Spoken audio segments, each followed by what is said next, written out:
বন্ধু কক্সবাজারে আছি। কক্সবাজার মাথায় নষ্ট। কক্সবাজার এই কাদা কেন? তো কক্সবাজারে তো কাদা থাকার কথা না। কিন্তু আমি তাহলে আমি কই আছি? আমি আছি এলাকায়। এলাকায় মূলত আমার কক্সবাজার। যাই হোক, ছোট একটা কক্সবাজারের ভিউ যেখানে দাঁড়িয়ে আছি মূলত সেটা হচ্ছে যমুনা নদী। এখান থেকে আসলে জুম করলে যদি দেখায়, ওই যে দেখা যাচ্ছে যমুনা রেল সেতু এবং যমুনা সেতু। সো এটা হচ্ছে আমাদের এলাকার একমাত্র পর্যটন কেন্দ্র, বিনোদন কেন্দ্র, যাই বলুন। So mini Cox's Bazar. পায়ের নিচ থেকে আসলে মাটি সরে যাচ্ছে প্রচুর পরিমাণ পলি নদীতে। সো আসলে বিকালবেলা যদি আপনারা ঘুরতে চান, চেহারার দিক দেখেন না, চেহারার অবস্থা খুবই খারাপ, গরমটা প্রচুর, চেহারা লুলা হয়ে গেছে।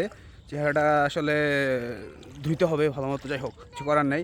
সো এনজয় করতেছি। সেমিস্টার ফাইনাল শেষ, গুষ্টিমারি সেমিস্টার ফাইনালের, ইউনিভার্সিটি গুষ্টিমারি। আগামী 15-20 দিনে ড্যাফোডিলের দিক যাচ্ছি না। সো আমি এখন এনজয় করছি। Guys, I am in under water.